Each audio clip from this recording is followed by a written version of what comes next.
Competitive স্টুডেন্টসদের জন্য আজকের বিষয় ধর্মপাল, পাল সাম্রাজ্যের শক্তিশালী সম্রাট। ভারতের মধ্যযুগের ইতিহাসে পাল সাম্রাজ্যের নাম বিশেষভাবে উল্লেখযোগ্য, আর এই সাম্রাজ্যের অন্যতম শ্রেষ্ঠ শাসক ছিলেন ধর্মপাল।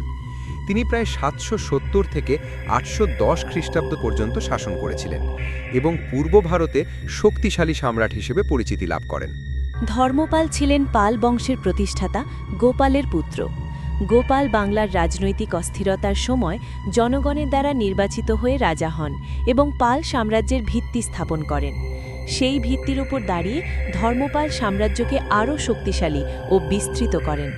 ধর্মপালের সময় উত্তর ভারতের সবচেয়ে গুরুত্বপূর্ণ শহর ছিল কনৌজ। এই শহরের দখলকে কেন্দ্র করে শুরু হয় ইতিহাসখ্যাত ত্রিশক্তিদ্বন্দ্ব, যা বহু বছর ধরে চলেছিল। এই সংঘর্ষে অংশ নেয় তিনটি শক্তিশালী রাজবংশ: পাল বংশ, গুর্জর প্রতিহার বংশ এবং রাষ্ট্রকূট বংশ।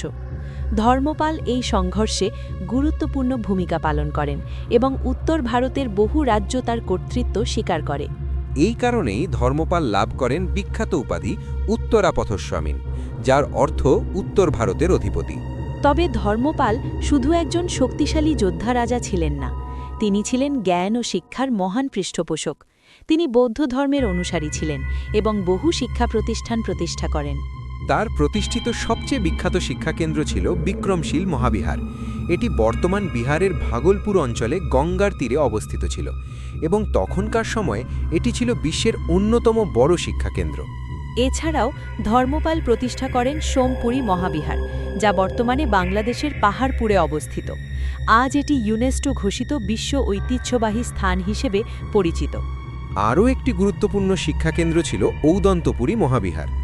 এই সব মহাবিহারে বহু পণ্ডিত ও বৌদ্ধ ভিক্ষুর শিক্ষা ও দর্শন চর্চা করতেন।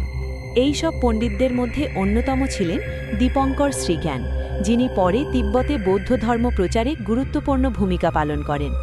ইতিহাসবিদ রমেশচন্দ্র মজুমদার ধর্মপালের যুগকে বলেছেন বাঙালির জীবন প্রভাত, কারণ তার শাসনামলে বাংলায় শিক্ষা, সংস্কৃতি ও ধর্মীয় চর্চার এক নতুন যুগের সূচনা হয়েছিল।